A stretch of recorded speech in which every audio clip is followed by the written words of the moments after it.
Initially, there was a huge sort of elephant in the room. My friends responded a little timidly. I don't think they really knew how to act, and I don't blame them for that at all. There's not really a script to talk to your friend who's lost a parent, and there's not really a right way of doing it. Like a bunch of 13-year-olds, no one else experienced that, so I mean, they weren't obviously super supportive because they didn't understand, but that's okay. I don't expect them to. I felt closer to the ones that cared rather than the ones that didn't care. They didn't understand what I was going through, but they knew me, I think, so they knew kind of how to be there for me. I think that they were patient with me for sure, and they all tried to do their best. I was like closer to them. I felt like a bond with them. Like they were like family basically.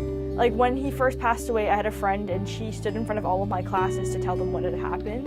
And her biggest thing was like, at the end of the day, like this is still Bryn, like you treat her the same way because her situation's changed, but she hasn't. Yeah, it was really helpful for me when my friends would just kind of hang out with me and we could laugh and we could talk, and it wasn't different, right? Because so much had changed, it was really helpful to just kind of have that constant support of my friends. I didn't really open up a lot about it at first because I felt like I was kind of gonna like cry every time I talked about it, to be honest. It was almost as though I just couldn't really relate. As they kept on moving on, like the way that the average teenager would or whatever, I just felt like I'd sort of like stepped out, and I had sort of taken pause. And I woke up every morning, it kind of just felt like the world was gray, and I was just watching from the back of my head what was happening. I had a really hard time I felt like people were pitying me. You know, you don't want people to feel bad for you. I felt like it was sort of more of a private thing for me at the time.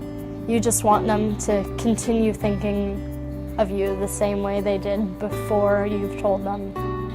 My best friend, one of the things that she would do is if I would bring something up about my dad or something, she would say something like along the lines of, do you want to talk about it or do you just need to get it off your chest? One friend of mine, she always checked in on me. She was always asking, how are you doing? Or how are you feeling about your dad? She'd always check up on me, and we weren't even that close, but she'd always make sure to ask, and I always felt like someone cared about me, and I really liked that. My best friend at the time, she just always told me that she was there for me and she would listen to me.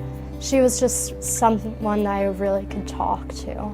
My friends were fantastic throughout the whole process, and I was really lucky with that. It's always weird to think like everyone that I met from that point on will only know me without my father.